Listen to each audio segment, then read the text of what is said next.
All right, we're gonna go with this one. It looks uglier, but we're gonna have to do it. I don't know. I don't know what's going on with my camera here. I'm sorry for this angle. Not very flattering for anybody involved here, but we just want the information, right? So, all right, let's get into it.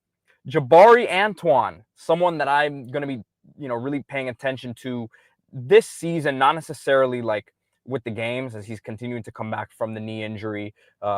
Not 100%. He's 100% in terms of like he's out there practicing, but still in a non-contact jersey, still with a knee brace on. But I really think that the I really think that the length that he brings, the physicality, like he's not he. It's one thing to say, man, this guy's got length, but it seems like he knows how to use it early on. So look, to me, that's something that it's a nice thing, him and Chris Ewald, that you don't have to rely on them this year, right? You have a lot of veteran experience between OJ, even though he's only played a year here now, and same thing with Xavier Lucas, but you have a bunch of different guys who have played football, right? So you're not going to have to throw those guys in the mix maybe the way that you had to do with OJ last year. And OJ, for the most part, rose to that occasion in a big way. But like, it's nice to be in a position for those guys where you don't need them this year, and they can really take their time developing. So he's just someone who we haven't mentioned him a ton, but he's got a baby face. He's got room to grow into that frame, and he's moving. It seems like he's moving well, and not afraid right now to get physical, which is always a good sign after coming back from injury. So, guys, listen, I don't know that we're getting a lot of questions about players who may or may not have been, at practice. Obviously, if we're not talking about someone, there's normally a reason why. So, I'll say that whether it's they're not making plays, or they're not out there, right? Not to get too cryptic, but obviously, if we're not talking about someone, there's a reason for it. So we're not trying to hide things.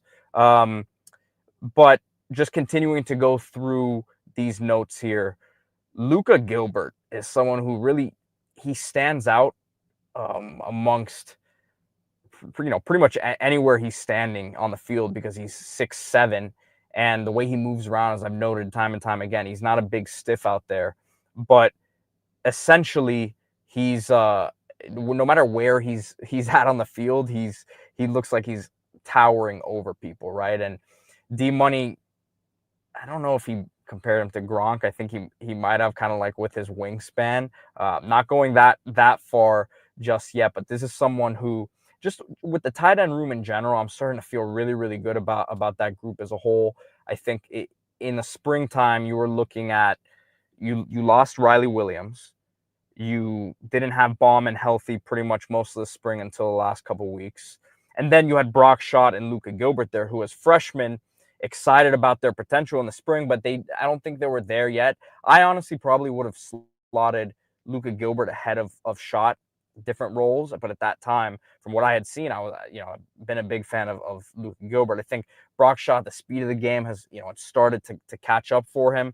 Been a beast in the weight room, as we've heard, and everything in terms of expectations for him is on track. But I'm starting to feel really good about that room. Obviously, Elijah Lofton, we talk about him. I don't even like. Yes, he's in that room, but he's not your traditional tight end. And they're going to use him a bunch of different ways. So I'm talking about your traditional inline tight ends. And even though Brock Schott's also another, a weapon who can be used all over the place, I see him still more, similar to the other two. Lofton is just in a completely different category of his own. And then Ladarius Benson, as you say here, the big walk on Owen Ruskovich has turned himself into a very viable option as as a tight end in that room, and potentially playing a role like we saw Cam McCormick play as a blocker. So that's pretty much what I would say about that group right now. And I think Coach Woodle deserves a lot of credit about that, that development there, it looks like, and we'll see what happens here when the season starts. But getting really excited about that room as a whole. As I continue to go through these notes, we got a lot of time really close to the receivers today, and I tried to pay attention to little things that Coach Beard was telling these guys, trying to pick up on anything I could tell from that session. And oh, by the way, right before I saw the receiver stuff up close, Zach Etheridge showed a lot of love to Ethan O'Connor after some really good individual reps for him. O'Connor is someone who I think might be, a bit under the radar. He was a top 5 type corner coming out in the portal. Xavier Lucas is getting a lot of that buzz now. We're excited about Damari Brown's return. OJ Frederick is a freshman All-American last year. But Ethan O'Connor, it just shows you the depth of that room right now. And obviously got to prove it in the orange and green. But just being there at practice, he's someone that they're very excited about. Hassan, appreciate you hopping on here. He says, good morning, Pete. Love the Discord, the work. It's awesome. So guys, if you haven't heard in the last couple of days, I've started a private Discord here. I just dropped the link here where I'm dropping, live updates from practice. I'm dropping the work updates. I'm dropping other tidbits of information that I haven't been doing any writing or written content on Canes Insight the last few years. My role here, as I've said, is not going to change. I'm still going to bring you these great updates after practice and all that. But if you want to be even more in the know, we're going to get a lot more recruiting info on there. I dropped the link there, so appreciate you guys' support on that. Canes 305 is saying it's worth it. I appreciate the support, man. So yeah, we'll continue to bring you guys a lot of live updates there, and I'm gonna some of these questions. I'll say this: there's questions that are being asked in the chat that we have answers to on the Discord. So not to get too cryptic again, but you'll have anything you want from me there, and you can always reach out to me. If you're on there, reach out to me privately, and I can pretty much get most of the information that you guys are looking for. So guys, as I continue here on some of these instant reactions from my notes today, here we go. So back to the receivers, right? A lot of up close time with the receivers today, and they were working on releases heavily today.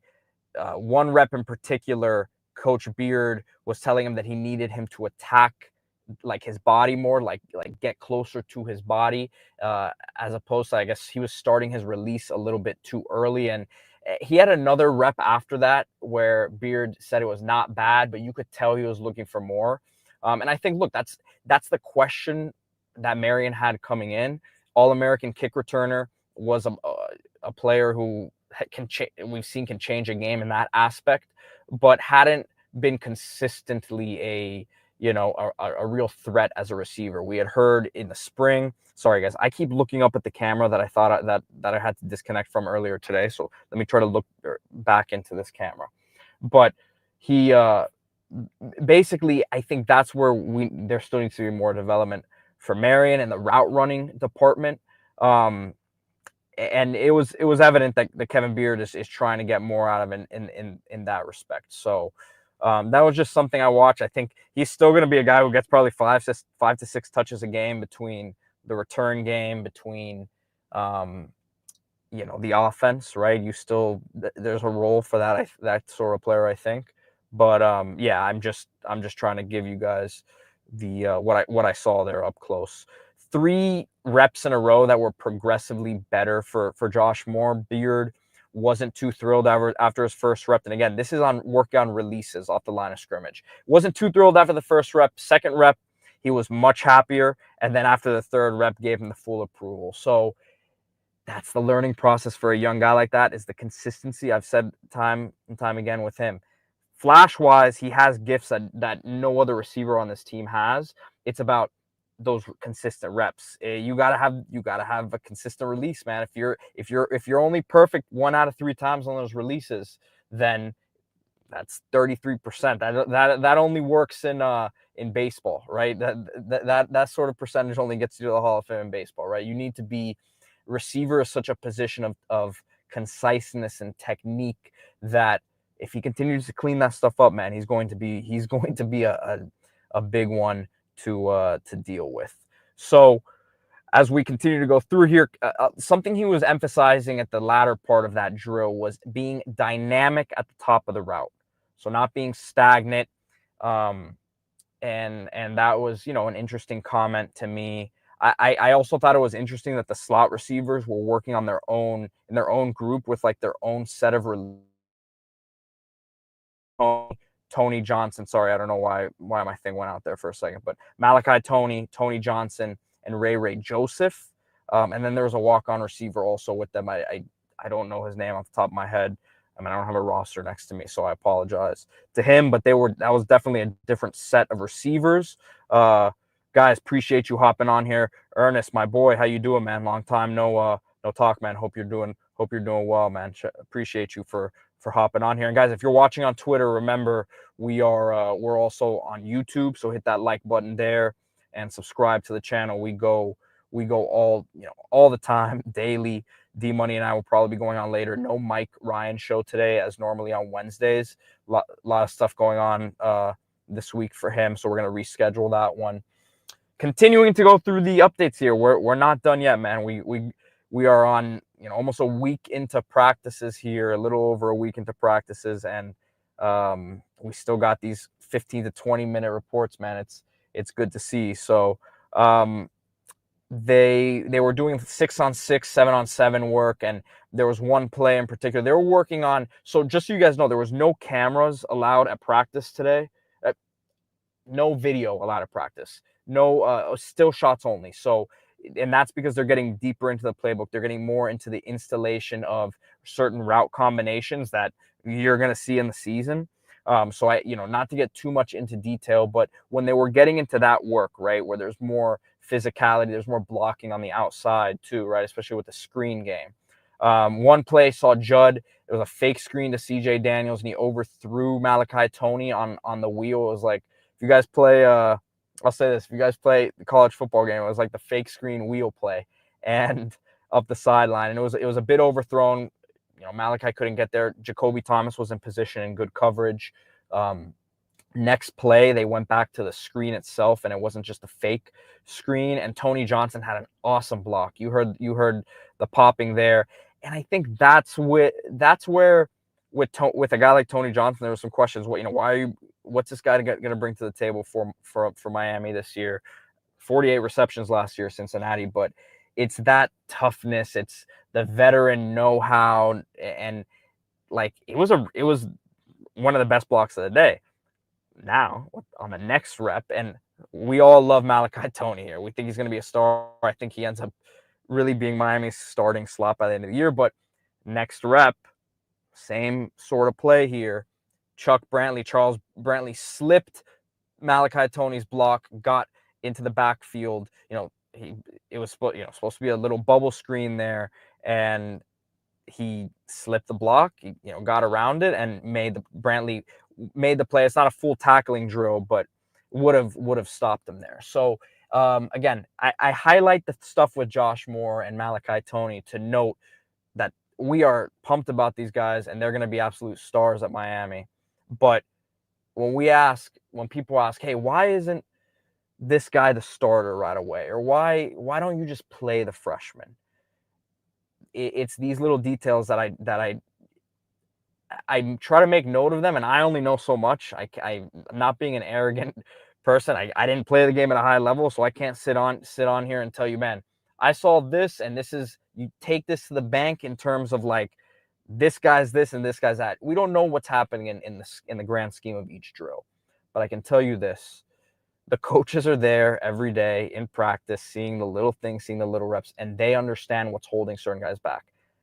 I'm not saying that stuff's holding it. I'm not saying these guys are being held back like they aren't performing. I'm trying to just highlight things. So, yeah, that was interesting to me. Some names of players getting work in the return game, as we got an up-close look at special teams today. And really the drill they were talking about, which if you guys watch my interview with Danny Coulter, special teams coach, he said back from media day last week, he said that everyone gets excited about the speed dynamic and the return game, but can the guys catch the football? How consistent are you about catching the football and not muffing it? And they kind of had a drill where the ball was coming out a little weird. They were kind of throwing the ball up in the air. It would take a bounce. Guys could catch it directly out of the air, but it was kind of like if you played baseball, like the ground ball drills where, these things are taking hops and you got to react to it. And the group of players who were out there fielding in the return game: Keelan Marion, Ray Joseph, Nye Carr, Malachi Tony, Gerard Pringle, Chris Wheatley Humphrey, Keontae Scott, and Charles Brantley. So nice to see an extensive list like that, man, because I could be completely wrong here. I don't remember seeing that many guys getting work in the return game in my time covering Miami. It's usually like 4 or 5 players at once. And they had a nice rotation of like 8 to 10 players there who were getting work. So seems like an open competition there. We know that Keelan Marion is a kick return, All-American as a kick returner. Keontae Scott has had some really good moments as a punt returner. Bryce Fitzgerald has a lot of ability too. He was with the coverage unit today. So, Dalen Upshaw was also back there in the return game. So, yeah, man, that's another one to look out for in the return game. And then the last rep we saw in the media viewing today was Jacoby Thomas. Nice rep on Elijah Lofton near the goal line. Broke it up. Jacoby Thomas, man, he's impressing me. He's had some good one-on-one reps recently against Lofton today, Alex Bauman 2 days ago, and we'll see once live game action we see him in coverage. But I don't have a question about his physicality, and if the coverage ability is there, then Miami got one right there in Jacoby Thomas. So he's that buzz for me is growing a bit. But guys, I'm gonna hop off here. Appreciate everyone who sorry, my car wanted to turn off there for a second. Had to click a button. But appreciate everyone who was on here with me today. I apologize for the video stuff in the beginning of the show. I'm gonna delete that from the part of the from the video in a second here. But guys, go check out the Discord, please. I dropped the link. Let me see if I drop it again here. Go support. And yeah, man, I appreciate the support as always. Hit that like, subscribe. Go Canes.